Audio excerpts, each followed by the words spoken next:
He's Frank Schwab. I'm Jason Fitz. You know what time it is. It's Inside Coverage, where we react to every single game that we saw throughout the course of Sunday. Where we react, turns out, Frank, is difficult for me to say.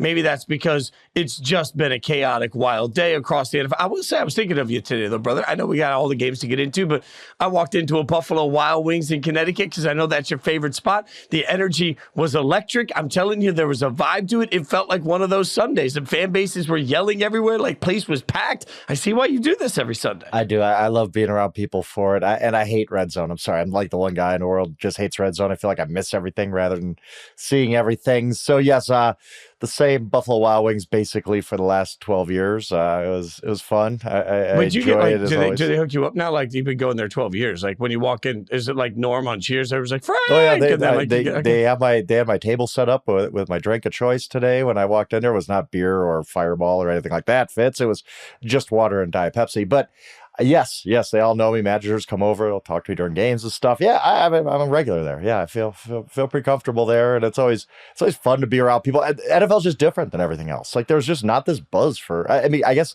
college football in certain regions of the country. I'm in Colorado, so we only get that when Shedeur Sanders completes Hail Marys. But yes, fair. For the NFL, every Sunday is a treat, and everybody is just fired up about their team, especially this early in the season, and especially this season where we know nothing. Where everything is changing from week to week. Like what team feels out of it? Even, I hate to bring it up, even the Carolina Panthers, like we got a new lease on life. We got a new quarterback. We're 1-0 with him. Like everything in the NFL just gets turned upside down week after week after week. So yeah, everyone's still excited.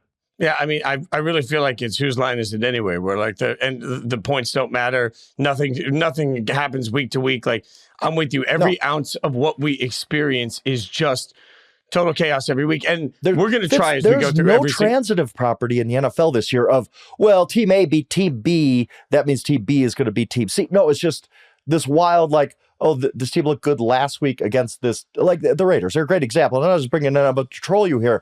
The Raiders went on the road and beat Baltimore and came home and lost to the Panthers. You try explaining that to me. You try explaining why that makes any sense whatsoever, but that's happening everywhere around the NFL this season. Yeah, this feels like a brutal year too. If you are like Frank and I, and you love to, maybe you're a little bit closer to degenerate than a dabbler at this point. Like, my God, I mean, I waited till week 3 to get any real skin in the game, and week 3 beat me up. I feel like I was a little guy taking on Mike Tyson and Mike Tyson's punch out. It did not go well for me. All right, and by the way, 3 straight weeks, Fitz. The top confidence pool pick, or not confidence pool, the top survivor pick of the week on Yahoo Sports goes down. I don't remember that ever happening in a 3-week stretch, much less the first 3 weeks of the season. The top consensus pick in survivor pools goes down each of the first 3 weeks of the season. I know survivor pools that are already done. I literally know fairly large survivor pools where we already have a winner. One of my friends, Yancey, was texting me today. He's like, hey, you guess who won that survivor pool both in? I'm like, it's over? He's like, yeah, it's all done. I had the Jets on Thursday night. I'm like, how's that even possible? How's that even possible? We're done after 3 weeks, and there's like 100 people in that pool. And if, by the way, you happen to win your fantasy league this year, you deserve a trophy, because the amount of injuries we're seeing, like this is impossible to figure out. As we start taping, let's start with the last game that just finished as we started, and that's the Chiefs just doing Chiefs things. They get a win 22-17 over Atlanta in a game that Atlanta throughout, I just kept thinking was going to find a way to pull away, and they just didn't. This is, as I continue to say, part of the identity of who the Chiefs are. The only way you beat the Chiefs is if you beat them in a close game, and it's impossible to beat the Chiefs in a close game, Frank. Like, that's just, we saw it. Atlanta had opportunities. It looked like there could have been pass interference called in the end zone. Obviously, late in the game, it wasn't called. That was a huge part of it. And then the Falcons drive down. They have 4th and inches with a little under a minute to go in the game. And instead of trying some sort of straight up the gut, it looks like Kirk Cousins audibles into a run to the outside that made absolutely no sense to me. It gets stuffed, and somehow Kansas City walks away with the win. And I say somehow, but again, this is like, I'm not saying this to discredit the Chiefs. This is who they are. The Chiefs will beat you in close games, and you're never going to blow them out. So just accept it. It's just part of their DNA. It was a difference. It really was a difference between a team kind of still getting its identity with a new quarterback and a team that is been in these situations time after time after time. It just has a confidence we're going to find a way to win. You would have liked, look, I don't think yet this is a vintage Chiefs team. They should have put away the Falcons many, many times in this game. Like there was, the Falcons got off to a hot start, but after that, the Chiefs kind of dominate for a while, but the Falcons are still hanging around. Even at the end, Xavier Worthy stops his route and Patrick Mahomes throws it complete, and all of a sudden, Falcons have another chance. Obviously hated the last play call. Everybody should, but that's kind of what happens when your quarterback can't quarterback sneak. They're not asking Kirk Cousins to sneak it. That is not a threat. So it just kind of wrecks your play calling in the third and fourth and inches there. And they obviously Kirk, it seemed to check to that play and it was the wrong play. Like that just, I didn't get it. I thought it was bad. You don't run east and west and fourth and inches. But again, I even thought before the play, I'm like, can they put in Michael Penix right now for a quarterback sneak? I totally agree. Totally agree. You don't want the center quarterback exchange to go wrong. And it is what it is. You can't quarterback sneak with Kirk Cousins. So fourth and inches is going to be harder for you than the Eagles per se. But yeah, just a lost opportunity for the Falcons, who are really, really lucky that Saquon Barkley dropped that ball last Monday night, because they'd be 0-3 right now. And they have a lot of issues on offense. Aside from, there's been some moments where you're like, okay, Kirk's getting it going, but same time, they scored 14 points right out of the gate. And it was like, okay, they've carried this momentum over, and then just nothing really. No touchdowns after that. I think it's a really disappointing loss for the Falcons. The Chiefs just keep doing it, man. The Chiefs just find ways to win these games. It's actually impressive, because this Chiefs team, I don't think is playing their best ball. They are dealing with injuries, but yet they still just find ways to win the games like this. Travis Kelce looks like a shell of himself so far. I think that's fair, even though he had 4 catches in this game.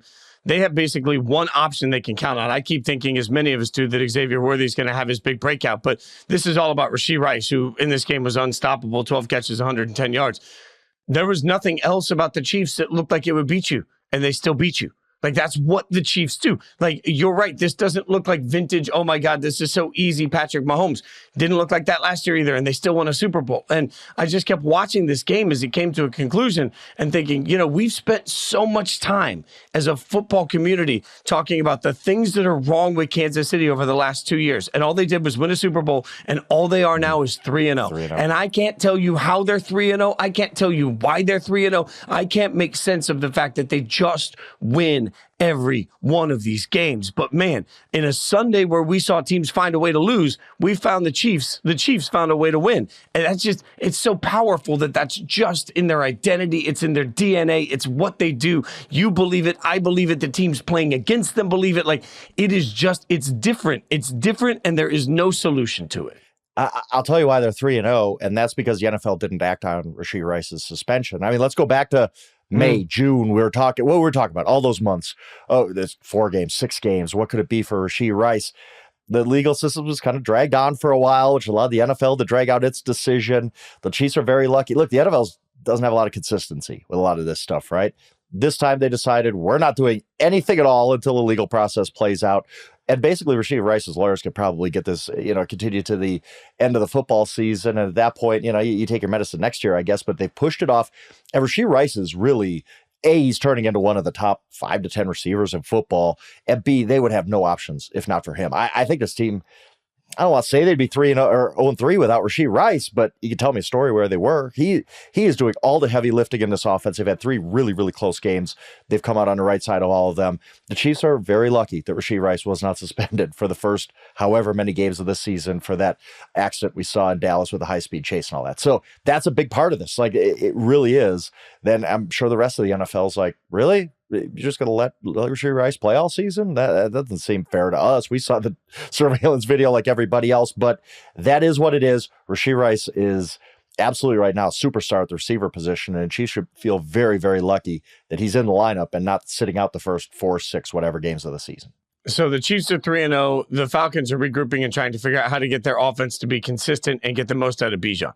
Another big game on Sunday that really blew my mind, truly blew my mind, was Minnesota just taking the Texans behind the woodshed and giving them good old-fashioned country ass whooping. I mean, there is no nice way to say it. C.J. Stroud looked lost in this game. I think one of the rare times, because we've been so complimentary of C.J., he looked like he had no idea where to go with the football. There were times that he threw the ball up and it hit the ground. There wasn't anybody even near it. Yeah. He's just looking at it and saying, what are you seeing here? There's this moment where Sam Darnold continues 4 touchdown passes to 4 different players. Absolutely incredible. And you're watching this resurgence of Brian Flores and this resurgence of Sam Darnold all happening under the watch of Minnesota. And you're thinking, man, the Vikings aren't just a fun story. The Vikings look like they're a good football team.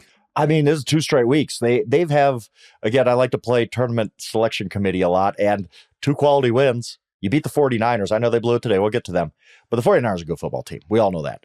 Vikings shut them down. They had 7 points after the first 3 quarters.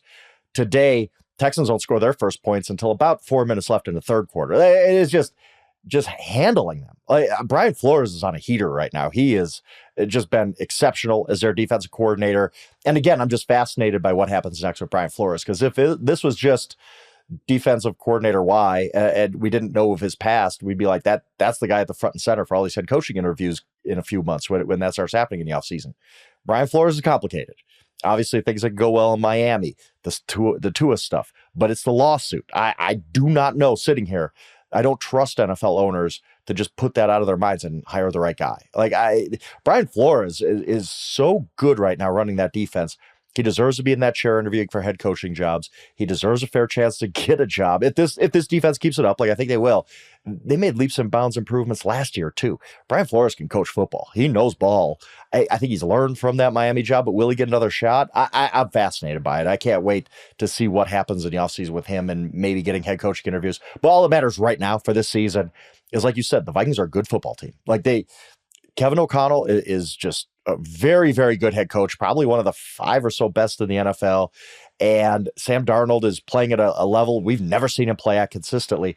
And I thought there was a great moment. I think it was the fourth quarter. He gets banged up, his knee. It looks bad for a second. He's down, comes out of the game. A few plays later, he comes back in. And the entire Minnesota crowd just rises to his feet and gives him a standing ovation. How good must that have felt for Sam Darnold, who dealt with all the criticism with the Jets, who goes to Carolina, that terrible situation, plays poorly there. It looks like he's kind of done as an NFL starting quarterback, right? He gets the shot this year as a bridge guy. I was critical of it. I thought, hey, this is Sam Darnold. We've never seen Sam Darnold play well. Why would he play well now? You're just throwing away $10 million on him to be your backup to J.J. McCarthy. We all know McCarthy gets hurt. Sam gets his opportunity without anybody over his shoulder, and he is balled out. He has been one of the best quarterbacks in the NFL this season. I tip my cap to Sam Darnold. I don't know what's going to happen next year when J.J. McCarthy's back if Sam keeps us going all year. I was wrong about Sam Darnold, and a lot of this is just Kevin O'Connell is a heck of a football coach. That coaching staff is great right now, and that's why they're leading the NFC North. But one of the toughest things to accomplish, if you truly want to replicate what the Chiefs have done, is some level of continuity within your organization. If Brian Flores isn't, for multiple reasons, a head coaching candidate anywhere, they may have found their Spags. One of the interesting things about the Chiefs is that Spags is so brilliant, but seems to be very content in the spot that he's in as the defensive coordinator of a great team. We can look at the Lions and say, hey, for whatever reason, depending on which report, Ben Johnson, the offensive coordinator, doesn't take a job. It gives them more continuity. Well, I'm looking at this saying, man, Kevin O'Connell finds a defensive coordinator that he may be lucky enough to have for years to come. That's going to make this a formidable pair. And if they do have their quarterback in J.J. McCarthy long-term, then they've created the ever impossible Kansas City Chiefs blueprint. Have a great head coach with an offensive mindset, have a great defensive coordinator that can confuse everybody, and have a quarterback you believe in. That's such a difficult holy triumvirate to get. And it feels like Minnesota may have those pieces. Yeah, absolutely. And, I've just kind of taken it for granted that Brian Flores would want a head coaching job. Maybe he is a Ben Johnson who just says, I'm a young guy. I'll have my chances. I'm waiting for the perfect opportunity. I'm not rushing into this. I'm enjoying running this defense. I thought Dan Quinn was like that for years with the Cowboys there, where it was just like he had these opportunities to interview for head coaching jobs. It didn't seem like he really wanted it until it was a perfect fit, because I think he was just really happy not to deal with the nonsense of being a head coach, just happy to run a defense and have his hat backwards up in the press box. And he kind of says that Flo has got to be enjoying just this great defense. He is right now. He's like, Andy Reid on offense, just mad scientist. He is coming up with stuff. Like you said, You never see CJ Stroud flustered. I know he's a young quarterback, but even as a rookie, CJ Stroud is a really, really smart guy, obviously. And today he was just lost. Like, you could tell that Flores was throwing stuff at him that he didn't expect, that he probably hadn't seen on film before. It's a creative defense that I don't think has great talent. Good talent. There's good players on the defense, but like today, they're without Ivan Pace. They're without Dallas Turner, two of their best players, and they still shut out Houston for almost the first 3 quarters of the game. Really, really impressive. Yeah, and you're right. If Flores doesn't want to rush into a head coaching job, if he doesn't get the interviews, or he just wants can't get one, be a defensive coordinator, like all of a sudden that coaching duo of O'Connell and Flores, it might not necessarily be Reed and Spagnuolo because those guys are historic, but it's really, really good, and Vikings fans should be thrilled with what they have there right now.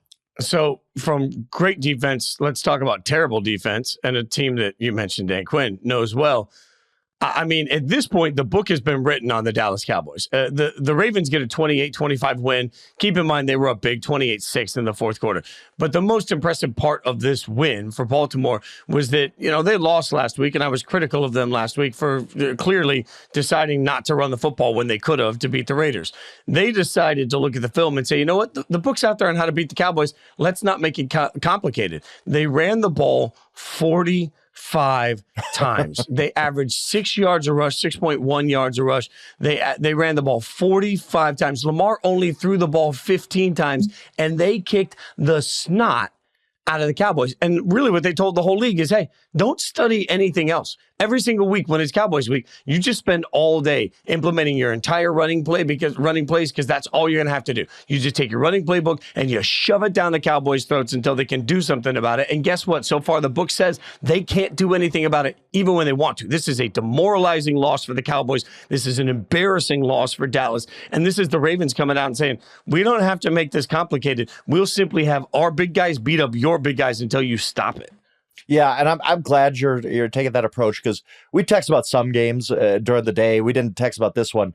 And, you kind of get, some people had the feeling, oh, the Cowboys rallied. It was a close game. This was nothing. This was an absolute positive blowout. Like, yes, they rallied a little bit in the fourth quarter. I guess that's fine. But we know that you go out to a 28-6 lead. You shouldn't fall asleep at the wheel, but sometimes you do. It's kind of human nature to let down a little bit. They did let down. The Cowboys get an outside kick even. They get back in the game. They had a shot. But really, if you watch this game, the Cowboys just got trounced. They look awful. That was just as embarrassing as what happened to the Saints a week before. This defense is just not good. And Dak Prescott is getting a lot of empty calories. That offense isn't great right now because they have no running game. They took this whole running backs are devalued to way too far to the extreme, where they're like, we'll just throw out any 2 guys. Zeke Elliott, fine. We'll bring him back. It doesn't matter who's our running back. They had chances to go get guys. They had chances to go get Derrick Henry. Today, Jerry Jones saying, we just couldn't afford him. Like, come on. What are we doing here? Like, you could have figured this out under a salary cap if you wanted to, but they didn't even want Zach Moss. They didn't draft Braylon Allen. Like, there was a lot of opportunities for the Cowboys to get a decent difference-making running back. They said, nah, we'll be fine. I think that's really hurting their offense. And to your point, the defense isn't playing well. They need to fix something. They need to either fix the offense and get the running game going. They need to fix the defense to where they can stop a nosebleed when somebody runs the ball against them. But right now, they're in danger of their season really slipping away. And it goes back to what I talked about the jump. Week 1, they looked awesome against Cleveland. I was like, whoa, Cowboys, they haven't missed anything. And they come home and you look this bad for 2 games. And maybe this Browns offense, we'll discuss them too. But I don't know where to go with the Cowboys now. They look really, really bad. I was kind of like, okay, I've seen one good game, one bad game. Let's see what week 3 brings. And they were terrible today. I don't care what the final score says. They got blown out in this game. I thought at times they looked worse this week than they did last week. And that's saying something. Mm-hmm. And just got pushed around. You didn't give up big plays. You just got pushed around. When you get bullied as much as they did last week, you would think that you come out the next week with the thunder of the gods. There was none of that. There was no clap back to any of it. And to your point, they get the Giants next. And, I think most people would say that they'll be a heavy favorite in that game. But then they have the Steelers who are going to be able to shut them down. They have to take on the Lions and the 49ers after that. This thing could get really off the rails quickly. And then everybody's going to start screaming about McCarthy's job. And to be clear, I mean, I've been the front man of the cover band talking about 12-win season for the Cowboys is just what they do.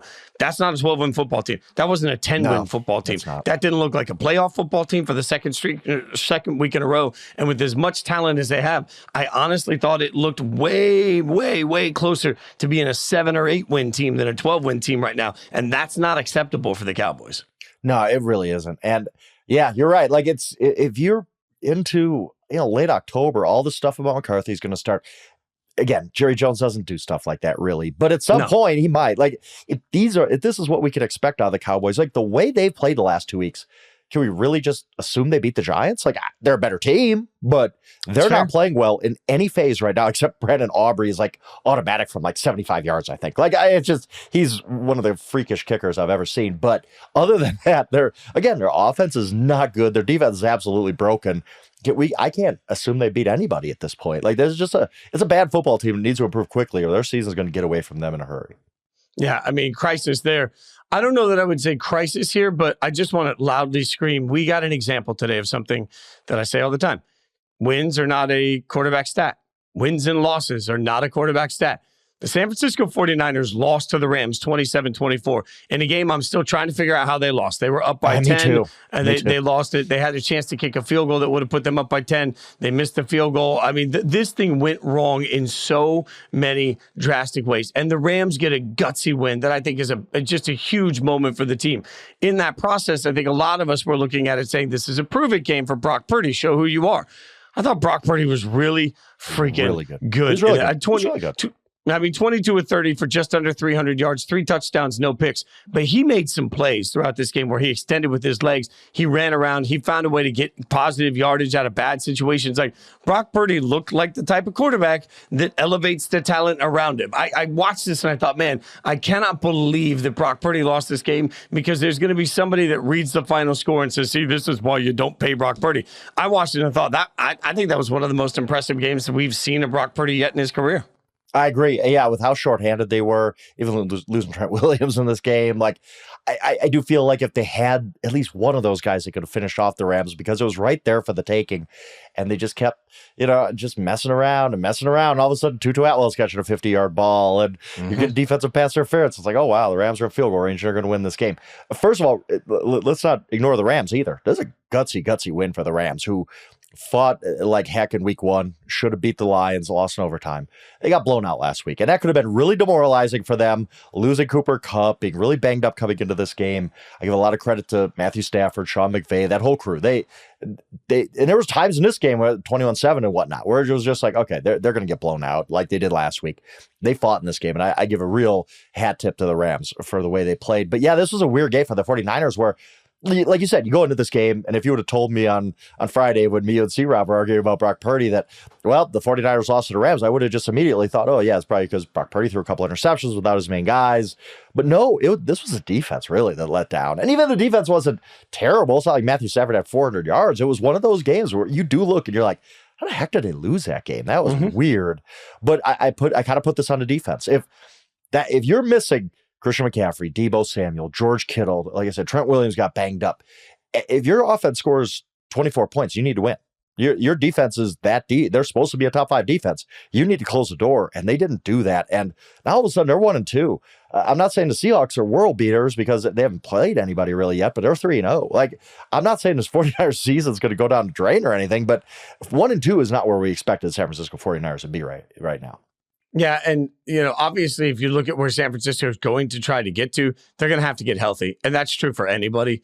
I feel like this was a reminder, though, on the other side of it, that if you have a great coach and you have a quarterback that's been there that you really believe in, man, you're never out of the game.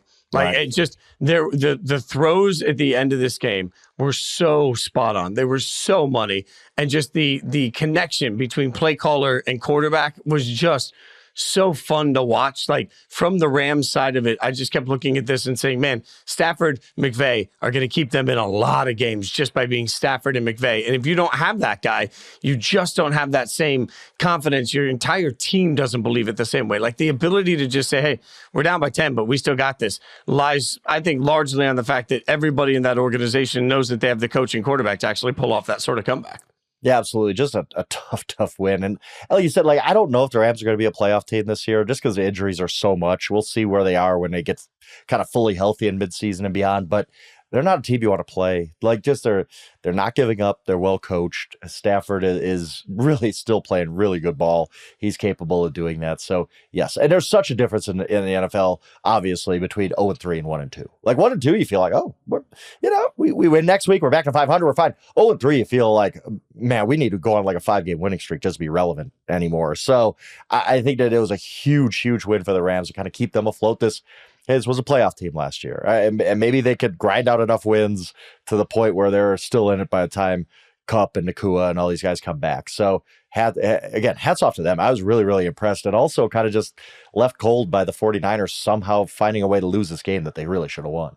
It's amazing how small the margins are, and you're so right that 0-3 feels tragic. One thing I'm sure we'll do on the show is take a look at 1-2, or I should say 2-2 versus 1-3, because next week is a pivotal week in the NFL calendar. All right, when we come back, we got to take a quick break. We'll look at the early games. And what if I told you there was actually a dramatic, oh my God, sky is falling storyline to every single one of them from the early slate? We'll break it down next.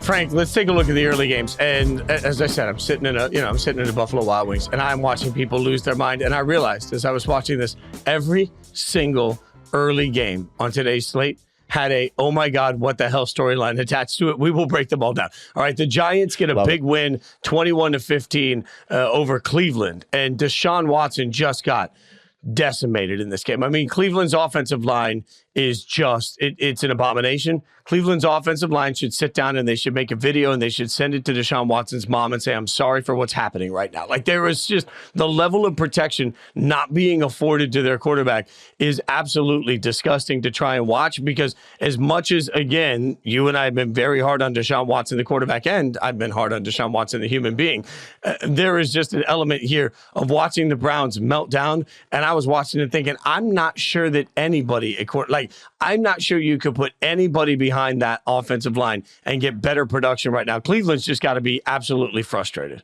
Yeah, I'm with you. It's easy to pile on Deshaun Watson and put this all at his feet, but he didn't play great, but he also didn't get any help. This offensive line is not playing well. They're still dealing with injuries. I get that, but yeah, and that was a tough matchup against the Giants defensive line. That is truly the strength of their team. I mean, look, 11 seconds into this game, they had fumbled a kickoff return away and then given up a really, really nice touchdown pass to Amari Cooper. And you just thought, oh my God, the Giants are going to get blown out. They're going to be 0-3. Like, the Brian Daboll get fired stuff is going to start. Like, that's what you're thinking 11 seconds into the game. And then the Giants, like, credit to them, really calmed down after that, played a good game. Daniel Jones played well. Malik Neighbors, dude. Malik Neighbors is good. Like, we talked about, before about Rashee Rice maybe being a top 5 receiver already. Neighbors might not be that far off. It sounds crazy to say, but he is already just an absolute stud for them. Really impressive game by the Giants. But yes, I think if we're going with sky is falling as our theme, yeah, if you're the Browns, you're like, we've looked really bad this season so far. I don't know if it's definitely not all Deshaun's fault, but they're another team that took this whole running backs don't matter to the extreme. I get it. Nick Chubb is supposed to be back at some point this season. We have no idea what Nick Chubb's going to look like when he comes back. I root for him. Everybody's rooting for him. We saw that knee injury. We don't know if he's going to be the same. And they really did nothing at the position. I mean, Jerome Ford's fine, I guess, but they're not helping out Deshaun Watson at all. This is a team that's basically built to be this, like, spread them out, pass it around all the time, and they don't have an offensive line for that. Watson's not good enough for that. And it's just kind of disjointed. Everything about them's disjointed. And the defense is supposed to be good, and it wasn't good today. Like, Daniel Jones carved them up, basically. So really troubling start for the Browns, who I was high on in the offseason, and I've jumped off that bandwagon. I don't think there's a very good football team right now. A big game for 2 wide receivers, Amari Cooper also, and you mentioned Malik Neighbors. And I watched both of them. Like, Amari at this point is not getting wide open, but Amari just is sticky. He's getting his hands up and he's bringing down balls. 50-50 balls for Amari Cooper today were 80-20. So I got to give Amari a lot of credit for the way he played in this game. Malik, as you mentioned, not only is he dynamic, 12 targets on this. Daniel Jones has already realized, I just got to get the ball to Malik Neighbors. He's a drive saver. The number of times that Malik just finds a way to bring down a ball that he shouldn't bring down that saves a drive. Like, Malik is a drive saver, and that's going to lead to wins. He's the rarity of a wide receiver that from day one is actually changing the win-loss column. I believe he has that much impact every single time he steps on the field. And you watch him in this one, everybody, they were bracketing coverage on him all the time. Didn't matter. And he was out of position to be able to even try and catch some of the bad passes that were coming his way. Didn't matter. Malik is just, he's cut different, and you already see it. Like you said, like everybody knows where the ball's going. Everybody knew all off season this was going to happen. He's going to be a target monster, but you didn't know it's going to have a great impact. Like you said, he's facing double teams, which, I mean, who cares if you're double teaming a guy in college? You don't have the talent to even get it done. And it just doesn't matter. Like you said, Malik Neighbors, look, he had the 4th down drop last week. He shouldn't have been in that position. He should have been kicking a field goal, but they screwed up that thing. Malik Neighbors has been just incredible. Like even Marvin Harrison's been good with another touchdown today. So we were all expecting like the quarterbacks to be the story of the season. So far, it's kind of been a rookie receivers. Roma Dunze had a big day. Really, really fun to watch Malik Neighbors do his thing. My buddy texted me today. He's like, you realize that Malik Neighbors is the #1 fantasy receiver right now in the entire NFL, which I know fantasy is not reality, but we can still see the production. Malik Neighbors is awesome. Not awesome. Will Levis again. The Green Bay Packers. your guy. Just absolutely. The Packers just schmammered. They just absolutely schmacked. They just wore out the Titans 30-14. But this game was close early on. And what do we see? We see a Will Levis pick 6. He had 2 interceptions, 1 fumble. So he was responsible for 3 turnovers. He now leads the NFL with 8 turnovers so far in this season. Head coach Brian Callahan afterwards said that no, Will Levis is firmly our starter. But we saw Malik Willis come in. The revenge game for Malik. Remember, it's not that long ago that he was on this roster. 13-19 for 202. Also added 73 yards rushing. Like Matt LaFleur, you got one coach on one side that's just finding a way to use the puzzle piece, and you got a coach on the other side that every time he tries to use the puzzle piece, he gets stung by the scorpion of turnover death. Like it just couldn't be worse for Will Levis, and I couldn't be more impressed for LaFleur and everything Green Bay is doing right now. Yeah, I thought of you immediately when he threw that pick 6 to Jair Alexander. Like Jair must have been like, seriously, dude, you're just going to stare down your receiver and let me have this pick 6? Like, it was the most telegraphed pass of the day. It was the easiest pick 6, probably Jair Alexander's career. Levis is he's just got to get better.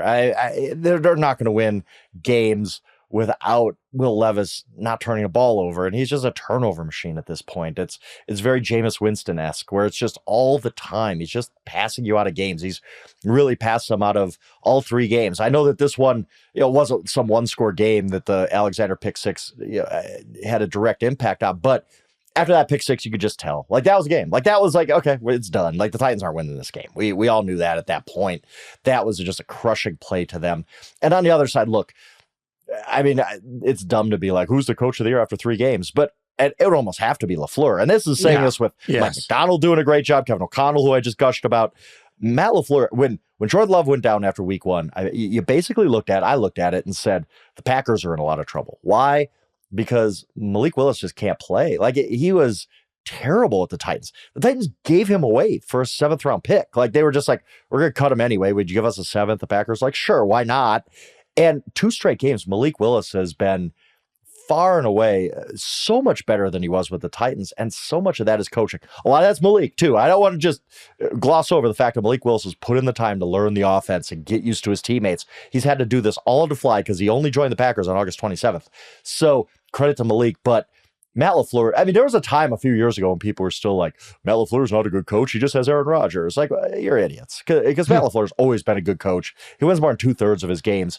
And I think that I thought last week, I said when we talked to her a week ago, that last week was the best game of Matt LaFleur's career, winning that game against the Colts. And this one was just as good. Like, you're beating a Titans team that was good enough to beat the Bears in week 1, but Levis threw them out of it. They were good enough to win in week 2. Levis, had turnovers in that one too against the Jets.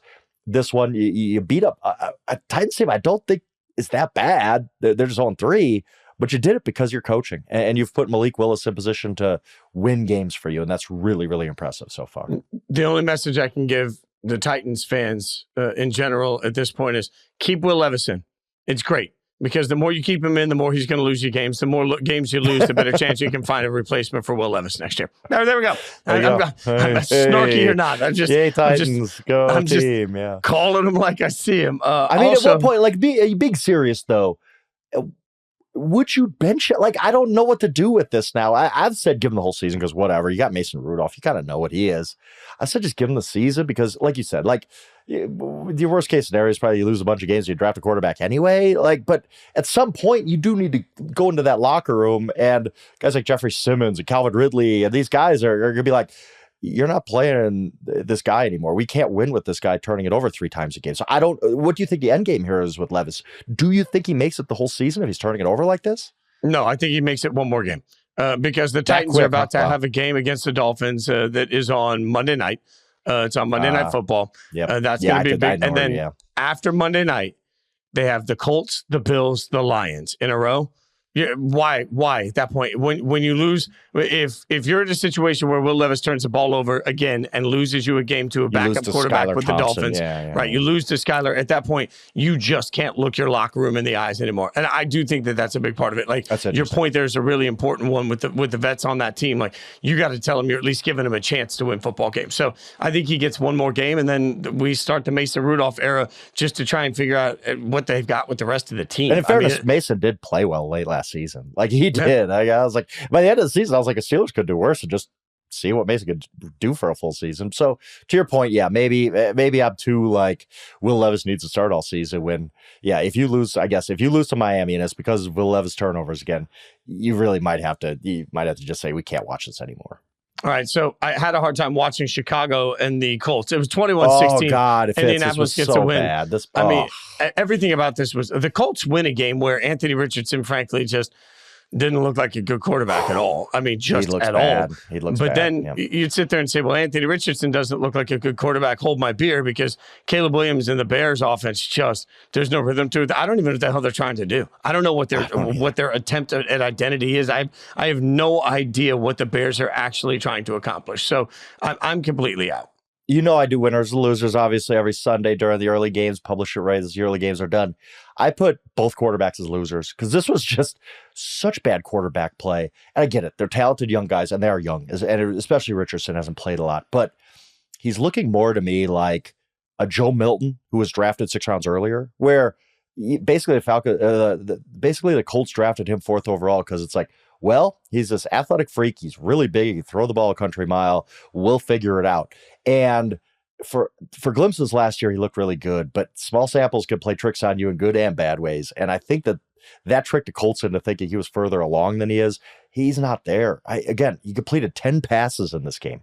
He threw some awful interceptions, as he's done. I think in every single game he's thrown a bad interception. He just doesn't look good. And I get it. He's still a really young guy, but I think the improvement he needs to make to be functional is a lot. Like it's kind of scary right now where the Colts are. Jonathan Taylor played awesome. The defense turned over the Bears a few times. That's how they won this game. It really had nothing to do with Anthony Richardson. I thought he played poorly. And like you said about the Bears, we sit here every week. We've sat here every Sunday night as we do, go over all the games. What do we keep saying? The Bears can't let Caleb do all this, right? Like it seems so just obvious that the Bears can't just put the entire franchise on Caleb Williams' shoulders in his 3rd career game and say, go do it, kid. He threw the ball 52 times today. What do you think? That's inexcusable. 52 times in a close game? In a close game. This game was never, there was a little stretch where they were down by 2 scores, but mostly this was a 1-score game. And they were down, but no reason to have him drop back. I think 52, maybe it was 53 even. It was over 50. And it was just like, this is malpractice. What are you doing? This is just 52. I feel like taking the playbook away from the Bears and saying, no, we're not going to let you ruin this kid. Like, no, don't do this. Go look at what the Washington's doing, Jaden Daniels. Even go look at sometimes what the Broncos are doing, Bo Nix. They're not just, hey kid, go figure it out. I'm really disappointed, and he turned the ball over 3 times today, including a really really back-breaking fumble in the 4th quarter when Latu got him from behind. I just don't like the Bears' approach with Caleb Williams so far. They're asking him to do way too much. He's a talented guy. He's going to get there. He's going to be fine, but he is picking up these bad habits. And I just don't think it's helping anybody to have so much of the offense riding on him. All right, so speaking of ugly, that wasn't the only ugly game. The Eagles beat the Saints 15-12. That's not a misspeak by me for once, in a game that I think most of us thought would be explosive and beautiful and show the best of the best. And instead, man, it was ugly. Like, I could look at both sides of this. I thought Derek Carr suddenly crashed and burned down to earth, but also so did Jalen Hurts. Like, Jalen Hurts continues to have this problem throwing stupid plays or stupid picks in games that make no sense to me. So I watched both of these teams and thought, man, neither of these teams look like the playoff caliber teams that their fan base want them to be. Yeah, and the pick to Tyrann Mathieu in the end zone, I'm sorry, Tyrann, I can never pronounce your name correctly, but the Honey Badger, the pick to him, usually when you rewatch a replay of an interception, we could figure out like, okay, receiver ran his wrong route here, or Hurts expected him to compete a little bit more for the ball. I watched that replay a couple times. I was like, I don't know what Jalen Hurts saw or was trying to do with that ball, or what he really envisioned when he let that ball go. It was just weird. It was a play that a vet, an MVP candidate like Hurts has been, just should not make. But at least they get the win. They were stuck so long, and it was just like, is Philly ever going to score here? And Saquon breaks a really long run to get them going. I thought Dallas Goedert was awesome in this game. He was the kind of secret star for them with A.J. Brown out. Caught the 61-yarder to set them up for the win. Play. Beautiful play. Really well designed. Goddard executed it perfectly. They get the win. That's all that matters. But I come out of this saying, maybe we're ahead of our skis a little bit on the Saints being so good. They did not look good on offense today. Rashid Shaheed was shut out, all that kind of stuff. They're still fine, but they're not going to be that great. I don't know what to make of Philly. Like we talked about in the offseason, like, I don't know what to make of Philly. They could be great. They could be bad. I sit here after 3 weeks and I still don't know. Like, they're really not impressive. They haven't been that great in any game. Like, gave up a ton of big plays to the Packers in Brazil. They obviously lost to the Falcons. Again, they never should have lost, but they did. They didn't really light up the scoreboard in that one. It was such a struggle offensively for them in this game. I get they're missing A.J. Brown, but other teams are missing guys, and they're doing okay. I don't know what to make of Philly. Do you? Like, I have no idea. And if your answer is Saquon fixes everything, I think Saquon has a chance to be the MVP. And every game has still come down to the wire like this. Like, I think Saquon is absolutely playing incredible football that I love watching. And you still won this game 15-12 in a dominant game for Saquon again. So, like, this is that moment where I appreciate the dominance of Saquon, but that doesn't suddenly make everything easy for your team moving forward. That's I'm not sure it feels like the Eagles right now are playing a little bit of Russian roulette, and I don't think you can win football games that way week in and week out. Jalen Hurts has got to play smarter throughout the course of this. I think some of the play calling is too cute. I don't understand it. And then that you look at it push at the end of the first half was so made no sense. You have a play that's literally like almost got banned by the NFL because it's so automatic, and you're like, we're actually going to line up like we're going to run this play that has 85% effectiveness, but we're going to run something else to the outside. Like, what are you doing? What are we even thinking here? Like, this is just, it's garbage. Like, I totally get you with the play call. I just don't know what the Eagles are like. But again, we need to both say, like, in a league where it's been almost impossible for any team to just win games, you should win.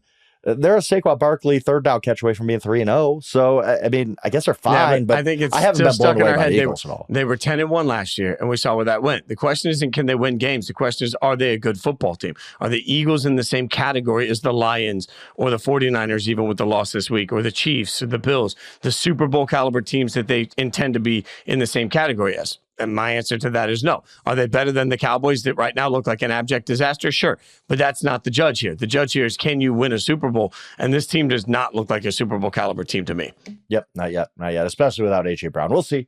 I mean, A.J. Brown's a big part of what they do. Obviously. Sure. He's one of the best receivers in football. So we'll see when he gets back. But I just, been left very about the Eagles so far this year. One more early game to get in. The Steelers beat the Chargers 20-10. The only story here, the two stories that matter. Justin Fields, again, plays well enough to win. Kudos to him.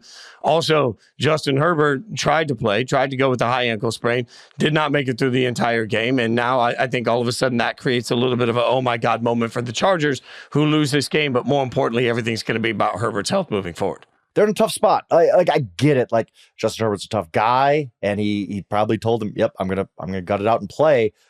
But in retrospect, in hindsight, when you look at the end of this game, you say, what the heck are they doing playing Justin Herbert? Like, he's a whole franchise. He's out there. He's clearly not healthy. When you have a high ankle sprain, you're going to aggravate that thing a lot of times. It's just a high risk for it. He obviously did. Knocked out of the game. Tyler Heineke had to come in. And now you're just going to get stuck in this cycle of, well, do we sit Herbert for a while and get him well? Because we're going to lose every game. He misses pretty much. I mean, Heineke's not the worst quarterback in the league, but I don't see them winning many games without Justin Herbert at quarterback. So do we sit him for a while, just take our L's and get him healthy, or do we just keep playing and he's going to keep re-aggravating this thing and maybe never be right all season? They're in a tough cycle right now, and I don't know the answer to this. And I think the Chargers are entering a very difficult time for their season, where this injury is going to loom over everything they do. And just what do you do with Justin Herbert? Because you don't have time off. I guess you got to play him, but they got to sit down and really ask the question: is it in our best interest to still be playing Justin Herbert when he's obviously injured? So from the worst to the best, when we come back, the afternoon slate gave us some of the best performances of the entire day. We'll break it down for you next. All right, Frank, the afternoon games gave us some beautiful football. Obviously, I'm not talking about the Raiders, but we'll get to that in a second. Let's start with the Broncos, who, going into preseason, all of a sudden the Broncos were supposed to be golden gods, and everybody just presumed that Bo Nix was going to be this world beater, and then that's not the way it looked the first couple of weeks. They take on Tampa Bay, who we all thought, well, maybe there's going to be a step back for the Buccaneers. This game was one of the weirdest of the day, because I'm telling you, from the outset, the Broncos had a different level of pop. The Broncos had a different level of give a damn. They went out and they just thump Tampa Bay 26-7. Bo Nix looked like he'd been playing in the league for 10 years. Like it was beautiful football from Denver, and it was just awful, out of sync. Baker didn't look right. Nothing worked for the Buccaneers. Never comfortable, nothing not feel. I think the longest reception in this game for the Buccaneers was 13 yards, if I'm not mistaken. They just had nothing going on offense after looking really good coming out of the gates, right? Like they were one of the, oh my goodness, the Buccaneers are really good. And then you come home and you play like this against the Broncos. Again, what makes sense week to week in the NFL? The Broncos would look terrible. Now, if we are going to fairly evaluate Bo Nix up to this point, we do say, well, they started at Seattle, who's off to a really, really good start on defense. It's a tough place to play, obviously, really loud stadium. They come home, they play a Pittsburgh Steelers defense that is carrying that team to a 3-0 record right now. Tough first two games for a rookie. Go play a Buccaneers team without Antoine Winfield, without Vita Vea, two of the best defenders of football, and it allows him to get right a little bit. I was impressed. He looked good. I thought Peyton called a good game. They had those big plays. The defense was just great in this game. I didn't see that coming either. Just a shot, not just shocking to be like any team could beat any team. We figured that out already this season, but the way they beat them, like you said, the Buccaneers they look flat. Baker seemed to be under pressure the whole game. Couldn't get anything going downfield. Couldn't get Mike Evans going.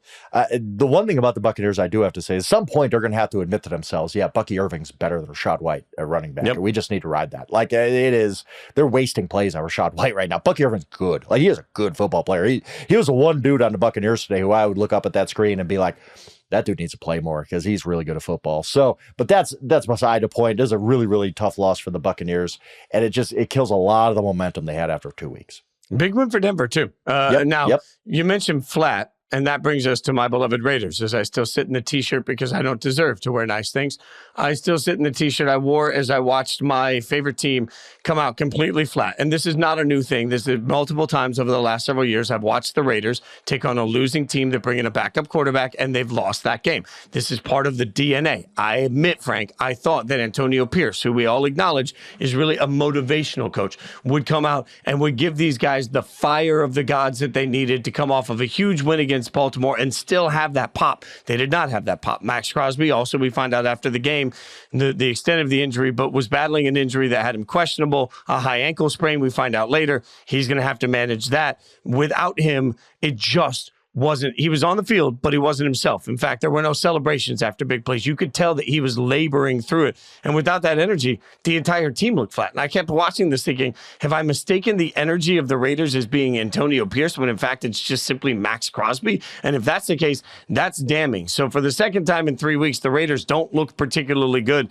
They don't look particularly fired up. They got their butts kicked by Andy Dalton and the Carolina Panthers in just a thorough 36-22 is the final score. That includes garbage points that don't belong. And it was an embarrassing effort from the Raiders from the very first drive to the end of the game. It was one of those, go get a paper sack, wear it on your head, and stop admitting you're a fan, because this team just disappointed you to that level sort of games. Yeah, I know. We'll get to, I do want to talk about the Panthers because we have to. Bryce Young. Yeah, that'll be an interesting conversation. But I do want to talk about Antonio Pierce. We've been texting about this. your take on the press conference afterwards. I watched the whole thing during the Sunday night game, and he was pissed off. Like, you could tell. But what is your take on it? Because I do have one. Well, let everybody hear first. This is the soundbite that's sort of taking the world by storm. And this is a moment where he was asked by a reporter about the effort of the team. This is what Coach Pierce had to say. That the team just didn't seem to show up tonight. No, they didn't. I think as the game went on, I don't think it was a team. I think there was definitely some individuals that made business decisions. And we'll make business decisions going forward as well. I mean, Frank, when you hear that, business decisions, let's be clear. He's saying that guys decided not to make tackles, guys decided not to put their bodies at risk. It was some of the worst defensive effort I've seen from the Raiders in the last couple of years. When you talk about bad angles, bad tackling, just consistently slow play, it was terrible.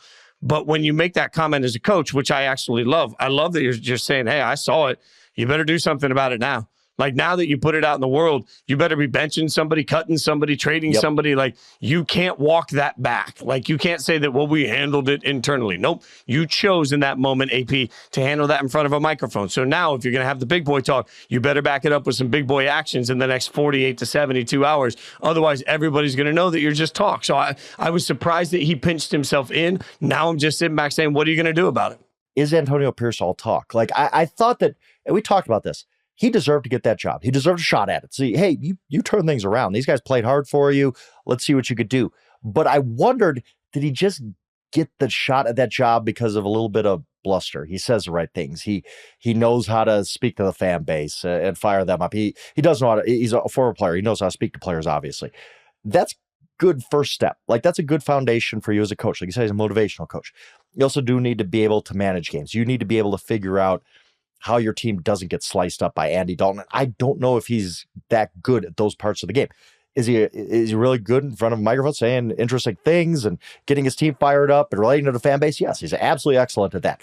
Is he a good NFL football coach? I don't know that yet. And I wonder if it's just all talk with Pierce. And what is going to come, like, for you to like throw under the bus, like guys not making effort on tackles in the fourth quarter, I get that. Like, of course you don't want that. And that's bad for your team and the culture, blah, blah, blah. What about just getting blown out in the first half? Like, why not be dissecting why Andy Dalton at 36 years old was carving you up instead of worrying about guys making quote unquote business decisions in the fourth quarter? Like, I don't know. I just wonder where this goes for Pierce. He's kind of under this week by week referendum of who he is as a coach. We talked about punting on fourth down, and I criticized that. We disagreed a little bit about that. I do wonder where Pierce is going to go as an NFL coach. Like you said, he got to put himself out there with this one. You better make a move. Okay. Like, you're gonna call guys out like that. You should be calling yourself out too. Like you should be say, I didn't have my team ready to go. He did a lot of talking, and I don't know if it's all talk with Pierce. We're gonna find out as we go. So early in the season, he'll get the full year, all that stuff. But I'm really interested to see where the Santonio Pierce thing goes. I mean, you're right. They got carved up by Andy Dalton. They couldn't tackle any of the crossing routes that were in front of them. Every time somebody caught a ball in stride, it was wild to watch guys out of position. And then offensively, I have never in my life watched a football team consistently more incapable of picking up short yardage situations than this Raiders team.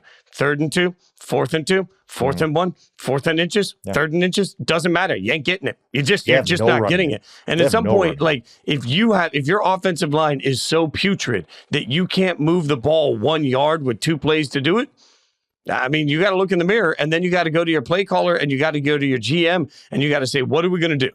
Because we can't keep doing this every week. Like, there is some level of you just can't keep rolling that out every week. And what do we see from Carolina? Let's get to it quick. Like, they benched Bryce Young. A lot of people questioned that decision. Andy Dalton came out and immediately looked so in control, hit guys in stride. I mean, he made that offense look easy.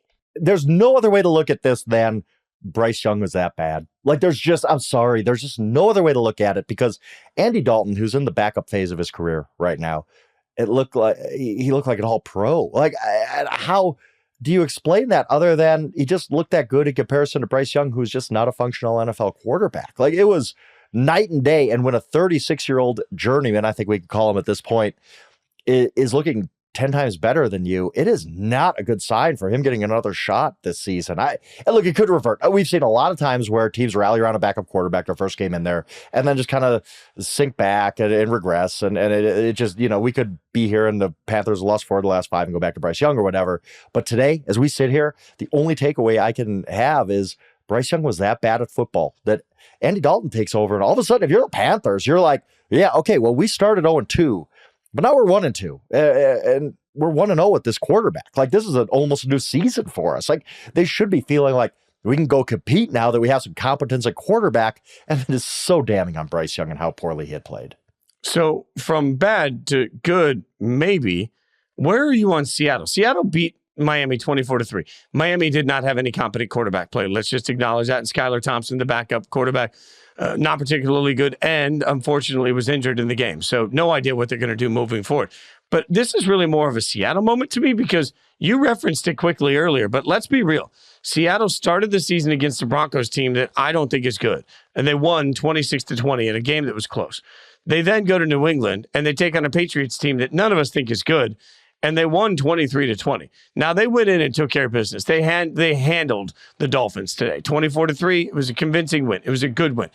I still don't know if Seattle is any good. Like, the Seahawks' next game is Monday Night Football in Detroit, and I have no idea if they're going to get their butts kicked. I have no idea either. I mean, yeah, somebody on Twitter, I quote tweeted it, said, like, it was the first time since like the 1979 Steelers, I think it was, that has allowed 150 or fewer passing yards in the first 3 games of the season. And well, that's a great stat. Looks good on Mike McDonald and all that. You faced Bo Nix, Jacoby Brissett, and today Skylar Thompson, and then Tim Boyle. Like, I don't know either. They haven't been tested for sure. But I think it was just a good run out for Seattle. Look, new coach, new schemes on both sides of the ball, dramatically new schemes on both sides of the ball. Get some confidence, get some wins. You've handled business. You are 3-0. Now it's going to get tougher, and we'll figure out a lot more about them. But I think to this point, they've done what they had to do. Like, Mike McDonald has been very, very good implementing his schemes there. I think Gino has taken that new scheme really well, getting a lot of their guys involved. Look, they haven't had Kenneth Walker either. Still pretty good on offense. So I'm pretty high on Seattle. I like Seattle. I think Seattle is going to be a good football team. But like you said, I can't sit here and say that with absolute confidence because you haven't beat anybody. And like you said, a lot of these games have been close. So I'm fine with Seattle. And on the Miami side, I'm just sad for them because everybody talks about, just trade for Jimmy Garoppolo. Like, well, the Rams aren't giving up Jimmy Garoppolo. Why would they? Like, nobody's giving up their backup quarterback because you don't want to end up like the Miami Dolphins. It's just, this is going to be the Dolphins. Everything's going to be a struggle. Tyreek Hill's season is basically over. Like, he's not going to have that 1,800-yard season again because he has nobody to throw him the ball. And the same is true with Jalen Waddle. This is just who they are. It's not pretty. It's going to get really ugly for the Dolphins. But that's what you just mentioned is the only reason most people really care. Because most of us have Tyreek or Devon Achane or one of those players on our fantasy team, or we put money on one of them to hit a certain prop. And so we're sitting here saying, well, go get a quarterback. But you're right. Like, I think the Dolphins showed us all today. Maybe Tannehill, I guess. But, like, you think Ryan Tannehill's saving your season? No. Like, no. I like Ryan Tannehill, but, like, no. Like, any quarterback who is available on September 22nd is not saving your season. I hate to break news to you. Like, there's a reason guys are available at this late in the stage of the game. The Dolphins season is done if Tua is unable to come back at or some even point. If he's already out 4 games. Like, so 3 more. I don't know what their schedule is coming up, but who are they beating with this set of quarterbacks? Like, they're not good enough on they're built a certain way for Tua to run that offense like a maestro, and they're going to put up a ton of points. The defense is going to create some turnovers and be good enough that way. They're just not built for this to win ugly games. Like, this is just not their formula, and it's going to get worse before it gets better for them. They do have the Titans, so they'll get some quarterback help there because I'm sure Will Levis will throw him a couple of touchdowns. Pick sixes, I just keep going in on Will Levis. All right, let's get to the last game of the Sunday roster, and that was the game that was supposed to be dynamic, points everywhere, and absolutely wasn't. Detroit beats Arizona in just a good football game, 20-13. The Cardinals fall in this one. The Lions get a tough win in Arizona. I know we all thought that this was going to be the fantasy buster, like everybody was going to score a ton of points and this hammer the over, all of those things. Man, Frank, I watched this and I thought this are 2 teams that are built for complementary football. These are 2 really good football teams. Yeah, they are. I don't mind Arizona losing this game. I would like to see a little bit more out of their offense, but I come out of this saying, Detroit's pretty good. They can win games in different ways, run the ball a lot. And I don't know, when your football memories started, but for me, one of my first ones is watching that Chargers-Dolphins game in Epic at the Orange Bowl. And I will always have such a soft spot for every hook and ladder play I see. And the Lions ran such a good one. That play is indefensible when it's run right. It's hard to execute, but Amon-Ra over the middle catches it and immediately flips it to Jahmyr Gibbs going the other way, and that's just going for 6. And that ended up being a huge play. That happened late in the first half. And like you said, the scoring basically stopped in the second half. The Lions defense dug in against a really good Cardinals offense, and they squeeze out a win. I like teams that can win different ways, and the Lions are kind of proving that. I know they tripped up last week. Not ideal in any way, but the Lions are 2-1. They're going to be fine. I think Cardinals are going to be fine too. I think their defense is a lot better than I give them credit for in the offseason. It was a really, really good football game. Just competitive. No, it wasn't 38-35 or anything like that, but it was a very, very competitive football game, and I think a pretty quality win for the Detroit Lions. Yeah, I think a couple of things that stand out. The Cardinals defense did a great job of taking away Jamison Williams.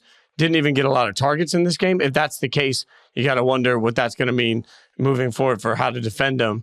And then also the Cardinals got to figure out how to run the ball. I mean, James Conner, 9 rushes, 17 yards. That was obviously the Lions came in and said, hey, we'll let you throw. A lot of targets went to Marvin Harrison Jr. We'll let you throw, but we're not going to let you throw and run. So seems to be a bit of a good game plan there. Monday Night Football, we got 2 games. So before we get out of here, Jacksonville at Buffalo. I feel like the Bills roll in this one. Am I missing something to you?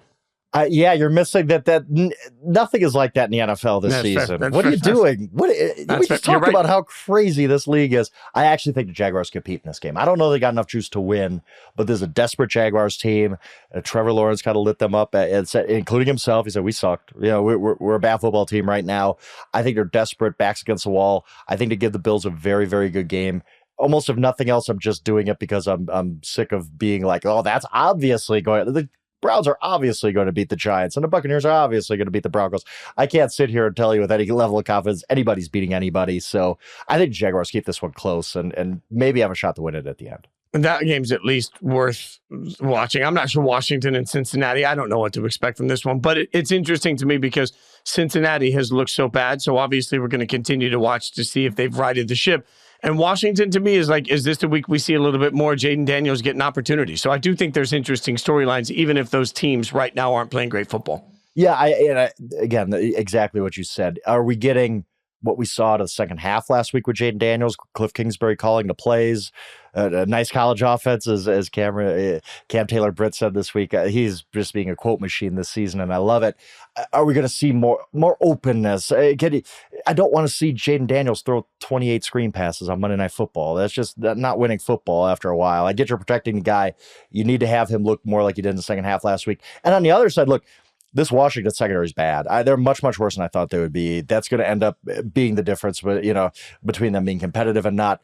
Can Joe Burrow have a huge game? I'm talking about 350 yards. You got T. Higgins back. Can Jamar Chase get going? Because if not, he can't take advantage of this Washington secondary.